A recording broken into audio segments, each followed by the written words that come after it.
Le compteur Linky? Échec et maths? Et si je vous disais qu'on vous fait payer une énergie que vous n'avez même pas consommée et que vous dites merci? Bienvenue en Absurdie. Ou plutôt, en France, en 2025. Depuis des années, on vous installe le compteur Linky sans vous demander votre avis. Comme si on venait changer la serrure de votre maison en vous disant « T'inquiète, c'est pour ton bien ». Sauf que, juridiquement, c'est pas si simple. L'article L 322-4 du Code de l'énergie est très clair. Les compteurs appartiennent aux collectivités locales, pas à Enedis. Donc, Enedis est juste un locataire qui joue au proprio. Et s'il installe un compteur chez vous sans votre autorisation, c'est un peu comme si le livreur de pizza décidait de refaire votre cuisine pendant que vous dormez. Mais ce n'est pas tout.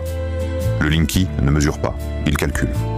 Comme un serveur qui vous amène l'addition en vous disant « Je sais pas ce que vous avez mangé, mais ça doit bien valoir 42 balles ». Il comptabilise de l'énergie active, réactive, apparente, imaginaire, bref, du courant alternatif qui ferait perdre le nord à Einstein lui-même. Résultat? Des factures qui explosent alors que vous avez juste allumé une LED et lancé une machine à laver.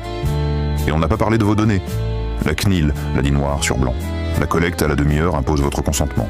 Mais personne vous l'a demandé, hein? On appelle ça du consentement par surprise, comme un abonnement à vie qu'on vous offre contre votre volonté. Alors voilà. Le compteur ne vous appartient pas. Il mesure de travers.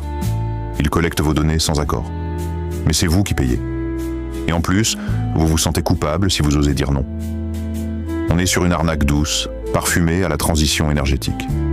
Échec et mat? Pas encore. Si vous voulez contester, et que vous êtes nombreux à demander, je vous prépare un modèle de courrier en bonne et due forme. Commentez si vous en avez besoin, je m'en charge. C'était Loisé Chandelle, pour que le droit reste à la lumière.